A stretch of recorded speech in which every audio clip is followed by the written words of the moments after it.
With the collapse of the Visigothic kingdom at the hands of Islamic invaders in 711, Christians regrouped to the north, and there a series of new independent Christian kingdoms were founded. Let's investigate the Christian kingdom of Castile and Leon and the origins of the Reconquest. It was a blending of Asturias, Leon, and Castile, these collections of people. Castile and the Castilians were born from ancient origins and out of necessity to protect northern Spain from the Islamic armed intrusions, according to the noteworthy historian Stanley Payne. Because of the depopulation and devastation that prevailed for a century in the Duero Valley, one of the few ways in which Muslim armies could strike directly at the heartland of Asturias Leon was by traveling up the Ebro Valley along the old Roman road northwest from Zaragoza. To guard against invasion from this direction, the Asturian monarchy built a series of castles and fortified villages in the mountains above the upper Ebro, where the route could be sealed off. This territory, in the modern provinces of Santander, Burgos, and Álava, was known in ancient times as Barduya, after the Celto-Iberian tribe that inhabited the region.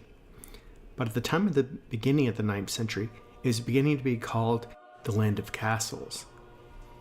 In this manner, the Kingdom of Castile is a creation of two worlds, an independent-minded Asturian Leonese community based out of Leon, and an equally autonomous group, but heavily influenced one, centered around Burgos. What about the origins of the Reconquest? Well, here we shall look to King Pelayo and St. James the Apostle. The Asturians were shaped by the legendary King Pelayo, who ruled from 718 to 737 CE, who is remembered as the first Christian nobleman to lead what would become known as the Reconquest or Reconquista, the effort to retake Iberia from Islamic civilization. At the Battle of Covadonga, Pelayo is said to have won a spectacular battle. However, the historian Thomas Glick clarifies that the historical accuracy of the reported clash may have been overstated.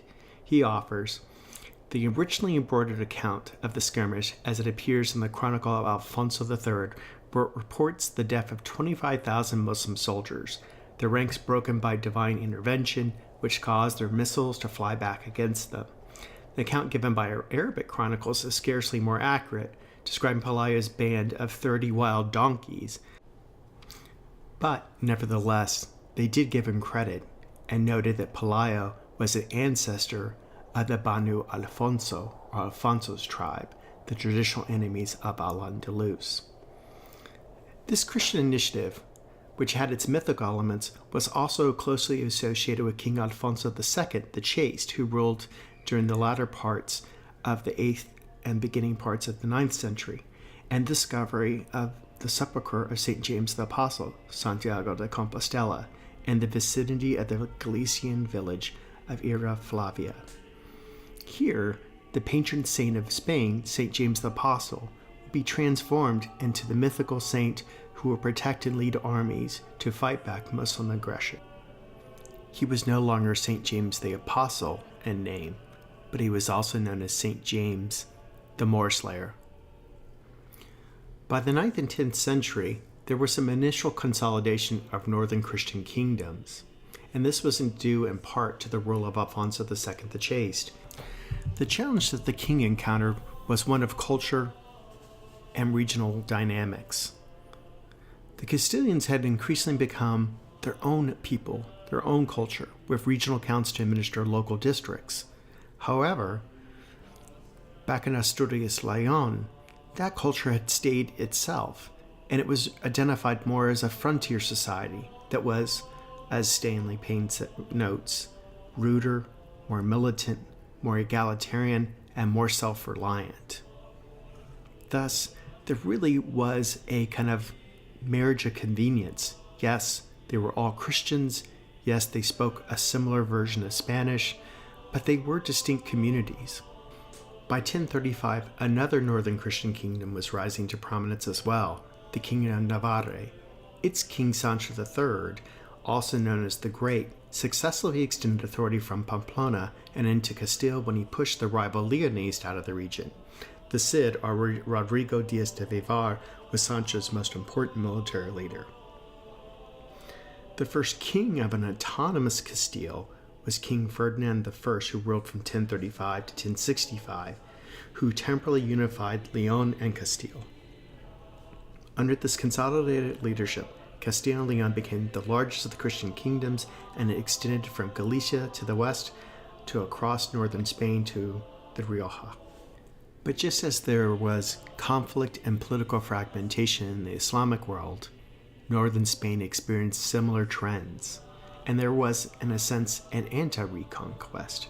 Christian kingdoms and the royal noble families who controlled them routinely fought each other for political control and sometimes found Islamic kingdoms to be convenient allies.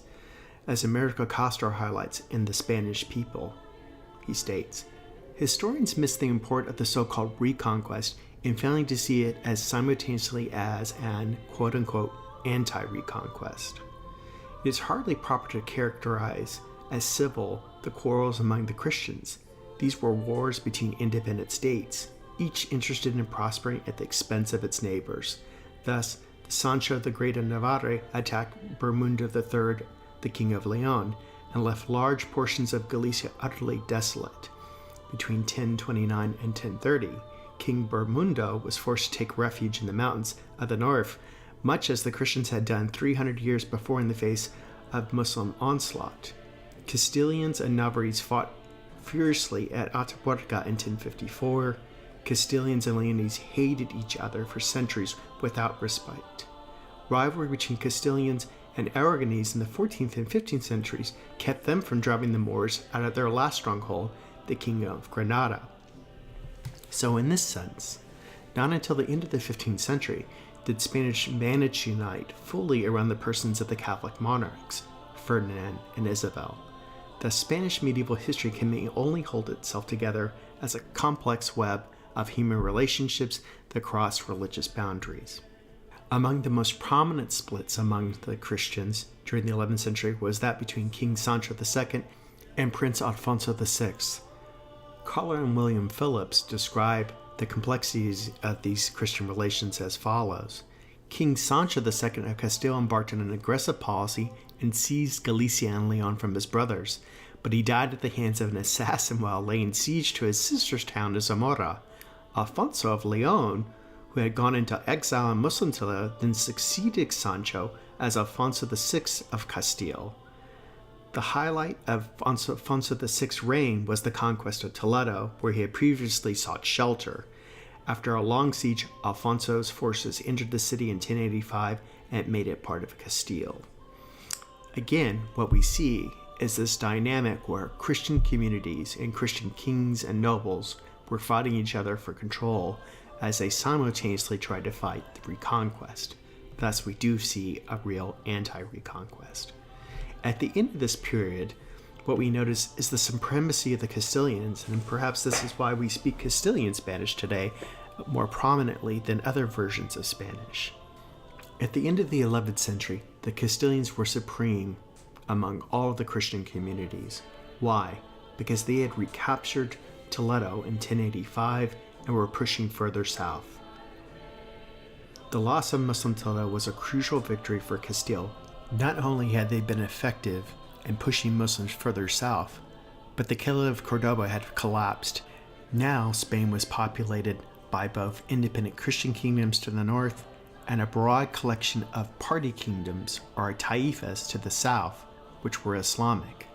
Bruised and battered, the Spanish Muslims appealed to North Africa for help, and it signaled an arrival of more fundamentalist and fearsome Islamic rulers. First the Almoravids, who ruled from 1040 to 1147, and thereafter the Almohads, who ruled from 1121 to 1269. During this crucial era, Spain would encounter some of its most difficult times in terms of positive coexistence. Two prominent battles that came to define the Reconquest occurred at this time. The victory of the Almohads over Castilian King Alfonso VIII at the Battle of Alarcos in 1195, and the subsequent victory of the combined Christian kingdoms at the Battle of Las Navas de Tolosa in 1212. This was at the height of the Reconquest. After 1212, The Islamic kingdoms to the south would never recover, and they would slowly begin to roll back further into southern Spain, leaving us only with the Nasrids of Granada.